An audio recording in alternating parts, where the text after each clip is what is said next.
Update. Am I the a-hole for wanting separation and co-parenting instead of working on my marriage? Original post. When my husband, 29 male, and I, 27 female, decided to have a kid, I thought we had a happy marriage and a financially stable future. My pregnancy was high risk, and with health complications, I was going to end up using up a good chunk of my medical leave before the kid was born. So, we together decided that I'd quit my job and be a stay-at-home mom for a few years and then go back into the workforce. After our son was born, I had PPD and severe anxiety. I had complications and recovery and no help from family. I am low contact from my family, and my mother-in-law had passed away, and father-in-law had no interest in helping. My husband expected me to be a full housewife as soon as we got home with a baby and stopped helping with anything home or baby related because it was my job now. I was lucky to get involved with a mom's group that helped me a lot because otherwise I was very lonely and stressed. When our son was 10 months old, I saw some messages on my husband's phone indicating that he was having an affair. I don't know when it started, but a lot of his working late was because of that. At that time, my mental health was not good, and I became scared that he'd divorce me and take my baby. My reaction wasn't even anger at him. It was as if my love for him had disappeared and was replaced by abject fear. I didn't confront him, and he didn't realize that I knew. I ignored it and tried to deal with all my issues myself while living in a constant fear of getting kicked out without my son. I know that wasn't a reasonable assumption and I have rights, but I can't explain why my head was stuck in that mode back then. I moved into my son's room, separated myself from my husband, but kept on being a good stay-at-home mom. The sad thing is that he didn't even realize that I wasn't living in our room anymore. He got home-cooked meals, a clean house, and got to play with our son whenever he was home and didn't care about me at all. When our son was 2, I got a job and needed to put him in daycare. My husband was opposed to that because he liked how things were and wasn't willing to pay for it. I went ahead with getting employed anyway, and the majority of my paycheck goes to pay for the daycare. The rest is my car payment and a very little bit for savings. Over the last few weeks, my husband has been home more and acting depressed, and I found out that his affair partner has dumped him. Now he's acting like the past 3 years were normal and wants intimacy and regular relations with me. I told him that our relationship was over when he stepped out of his marriage, and he can go start a different affair if the first one didn't pan out. He got angry about that and accused me of being a cold-hearted gold digger. He put me through agony and hell, and I'm here because I love my son and want to be with him every day, not 50% of custody, so I am dealing. But he believes he's the wrong party here. I have become accustomed to the situation, and I'm okay with us living separately like roommates and raising our son. I don't care who he dates or loves or sleeps with. If things change down the line when my son is going to school and is less dependent on me, or if I fall in love with someone else, then yeah, I'd file for divorce. If he wants a divorce, that's okay too. I've consulted with a divorce lawyer already, and I know I'll get half of the equity in our house, half of his 401k, and either child support or shared expenses into our son's needs. Living in this house with our son is just more convenient for me right now. Now he is arguing that because I didn't say anything when I found out about the affair, I have no right to bring it up now that it is over. My parents agree with him and say that since I chose to ignore the affair, it has no bearing in our relationship now. My husband wants to go into marriage counseling, but I don't see a point to that. The only 2 options acceptable to me are the status quo as is now or divorce. Does that make me an a-hole? Now for the top comments before reading the update. Not the a-hole. Please divorce him. Him and your parents are a-holes. I can't believe your parents would want you to stay with someone who cheated. I've looked into it, but it's such a messy process and I don't even have enough time to sleep. On top of that, the complication of finding another place to live. It doesn't benefit me, I think, to do that right now. But if he does all the work, then I'll just sign the paperwork, with my lawyer of course. But starting it all myself feels daunting. I'm low contact with my parents because they are like this.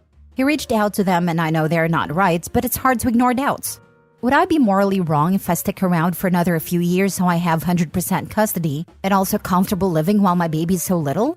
He's saying that me not confronting him about this affair and wanting to be a co-parent, not a wife, makes me a gold digger. And him sleeping around on his wife with a new baby makes him an a-hole. Who cares what he says?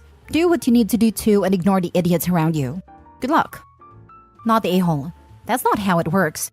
He wants to go to marriage counseling? Why? For what marriage? Dude checked out for 3 years, and now he wants to pretend like nothing happened? Even if he hadn't been cheating, to be in a marriage, you have to be there. He literally ignored you for 3 years, and he didn't even notice that you were gone. It also seems a bit weird of him to call you a gold digger when the only thing he ever actually pays for is the home of the kid. I agree with you about the job. I was in a panic when I started looking for jobs, and it still took me a year to get into something reasonable. My current job is hopefully a stepping stone back into a career, and I'm trying to plan long term. I've taken legal advice, and there is no alimony in my state, and a child support calculator is not caught up to cost of living changes and inflation. I can get a decent amount of money in equity of the house and 401k split, but it is possible that I'll fight on that out of spite, and I may end up spending as much on lawyers fighting for it as I might get out of it. And even that will take 2 or more years to resolve. If I divorce, the amount of child support I can get will help with utilities and expenses, but only partially towards rent. I still need a job to afford housing and half of daycare. I'd love to go back to school, but I'm not able to fund it with a baby in tow. Thank you for the advice. What you are saying is correct, and I'll keep looking into college affordability. Now for the update. We have been having non-stop arguments. I tried disengaging and gray rocking, but that didn't help. He swings between love bombing and being around all the time to yelling and raging at me. I agreed to couples counseling with the goal of having a better co-parenting arrangement. He told the counselor he still wants the marriage to work out. We had some proper organized discussion, so that was useful. We were both asked to lay out our resentments. Mine was the years of long affair, obviously. I don't think anything beyond that needs to be said. But of course, there's the neglect, the lack of help, the absence from home, and that I have to pay for our son's daycare without any contribution from him. His list of resentments were a doozy. He says that I ruined his experience of becoming a father because I was difficult and neurotic. My painful pregnancy and medical complications were unnecessary drama to him. When we agreed that I'd be a stay-at-home mom till our son started school, he was envisioning a picture-perfect home with a beautiful wife and child to cater to him. He's upset the reality was nothing like that and is convinced that I tricked him. He's a selfish idiot, but he was also encouraged and enabled by people around him who talked this up, including my parents. I've always known that my parents didn't love me much, but I have come to realize that they resent me and look down on me. The first year of our son's life, he was a bit sickly. Preemie had acid reflux, so he was clingy to me. He resents me for that too. Now that son's a healthy toddler that can run around and throw ball, he's more interested in engaging with him. The whole thing was a pretty painful exercise for me. I restarted my own individual therapy. I had made myself numb to his actions. Grew up that way thanks to my neglectful parents. It was ignoring issues to focus on my son, but my husband did a good job of opening up all the scabs. I learned a lot more than I wanted to about his affair partner too. Now that I'm physically recovered, lost a lot of weight, ironically from stress and look well put together, I'm good enough to be his partner again? Anyway, I've filed for divorce. I think it'll take a year and then some for it to go through. I'll stay here and not move out till we sell the house and divide assets. Wow, how dare you have difficult pregnancy to spite your poor husband? The man is crazy. That's the worst case of narcissistic main character syndrome I think I've ever read about. People don't get sick because of him, they just get sick. And he thinks you caused the baby to get sick too? He's really imbuing godlike powers into you, isn't he? I rarely say this, but you definitely should divorce him. His egg is cracked. I'm only sorry he has to be around your son, because I don't think he's going to be a good influence.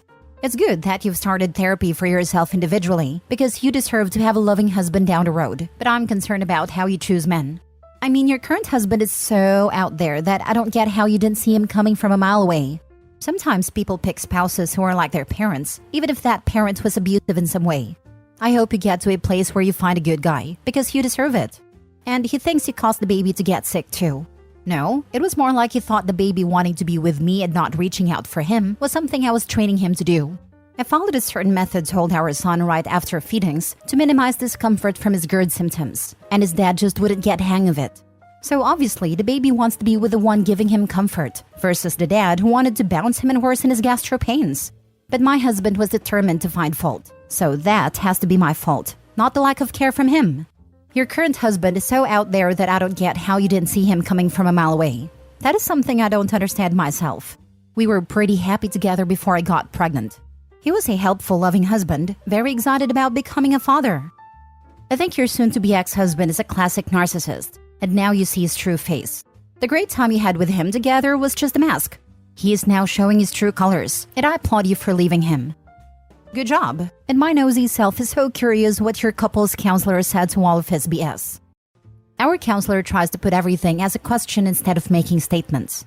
At one point, he asked him why he thinks my mother, who only saw me twice throughout my pregnancy, has a better understanding of my medical needs than the OBGYN who was treating me. He kept arguing that I was exaggerating the doctor's concerns, even though I had printed notes of diagnosis and doctor recommendations. My mother has a long history of avoiding doing anything for me by being dismissive, so things affecting me are never important enough or problematic enough to involve any work from her. My husband knows she's like this, but still ran with it as, "See, even your mother thinks you were making things up."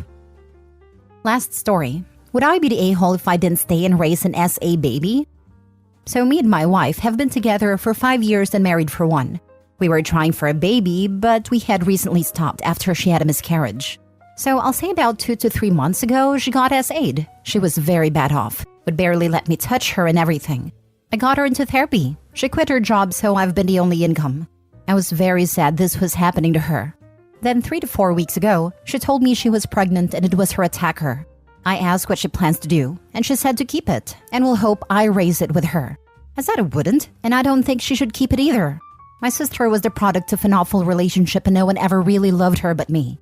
My mother used to beat her and starve her a lot. She said she wouldn't do that.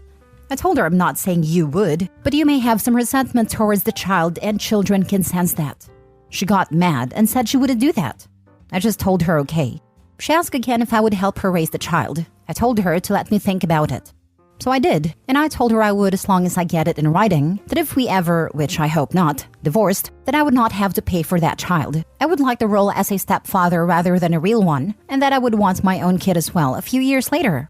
She said yes to the first 2, but no to the last one. Then I said it's a deal breaker. I said I understand you may not want to put your body through that again, but I want bio child as well, not an offender's child. I told her to think about it and let me know what you decide. She took time to think and still said the same thing, and that I will not make her have another child. I said okay, and that we can start the divorce process whenever you're ready if that's your final decision. Most people are on my side, but my sister thinks I should just adopt a child and divorce my wife. Would I be the a-hole if I didn't stay? Edit. So a lot of people are asking why are you going to treat this child like a step kid? The dad is white. My wife is Hispanic mixed with white, so it's gonna be a white baby. I'm African American mixed with Mexican and my dad is a darker Mexican. So yes, the child's gonna know it's white. Now for the top comments. She already knows if she loves this baby or not. Refusing to see a hypothetical baby as your own when you will be the only father in the newborn's life. Already treating the kid as less than. It's a rejection, since the child won't have another father. Stepfather relationships are for when a guy comes into an older child's life or aren't in their life consistently. So yes, if you will be rejecting the kid, you shouldn't be part of their life. But the way you described everything is like you were aiming at being cruel. It's your presentation, not your choices that I'm objecting to. The kid is going to very obviously know it's not mine, especially when it gets older like 9, it's going to know. So, the kid won't care as long as you have loved him/her. Have you been around little kids? If not, I'm going to tell you a story about me and my sister. So we look very different. She's a lot darker than me and has black curls. So when I was 14, she was 7. She didn't really understand that we had different dads. But she always used to ask how come my hair was a lot looser than hers and why I was lighter than her. I used to say genetics, but she used to see my dad's other kids sometimes, and she knew that something was up that she didn't look like the rest of us. So by 8, I told her that she had a different father and I just told her he died. I eventually told her the truth, but still kids notice things like that. So her, at that young age, she cared why didn't she look like me. She wants to keep it. You don't want to be a part of this. No a-holes here. Not the a-hole if you leave us you don't want to raise a child that isn't yours. Not the a-hole if she chooses to raise the child of a man who assaulted her. You are not obligated to step up. Also, don't wait on her. You be the one to start the divorce. If you wait too late, they will automatically consider the child yours. My sister thinks I should just adopt the child and divorce my wife. No offense, but your sister sounds very stupid for this comment. Sister does not sound stupid. Sister sounds traumatized. You sound ignorant. OP says sister was the child of an abusive relationship. Her mother resented her, presumably because she reminded mom of the abuser, and so mom starved her and beat her. Sister is likely empathizing with the child in this situation and is afraid that OP's wife will model the same behavior her mom did. She likely feels the child would be safer with OP, who wasn't abused. Not the a-hole. Another thing to consider is that, depending on where you live, the rapist might be able to apply for and receive parental rights, meaning he's back in both of your lives. Does your wife realize that? Also, depending on where you live, married couples have what's called presumed parentage. Basically, any child born within the wedlock is the husband's child regardless of rape or cheating. Some men have only been able to get their rights reversed, meaning they have no rights to a relationship with a child, but they still have to offer financial support. OP, get a lawyer. Any documents you all make up and sign, any verbal agreement is irrelevant. The law is typically clear on this. Not the a-hole. That is beyond sad, especially the cheating part. Our laws are so outdated, it's crazy. There are literally thousands of men who have raised their children, found out they're not biologically theirs, had all rights removed, sometimes by the spiteful ex, not even through their own actions/court requests, and still have to pay 15 to 30% of their income into the child's early adulthood. The state gets federal kickbacks in putting men on child support. It's a hell of a system. Presumed parentage is 110% BS, and it's cases like these and divorces where men lose everything they have to a cheating spouse that makes men start disengaged from marriage, and it's so sad. As a married woman, I think DNA tests should be mandatory.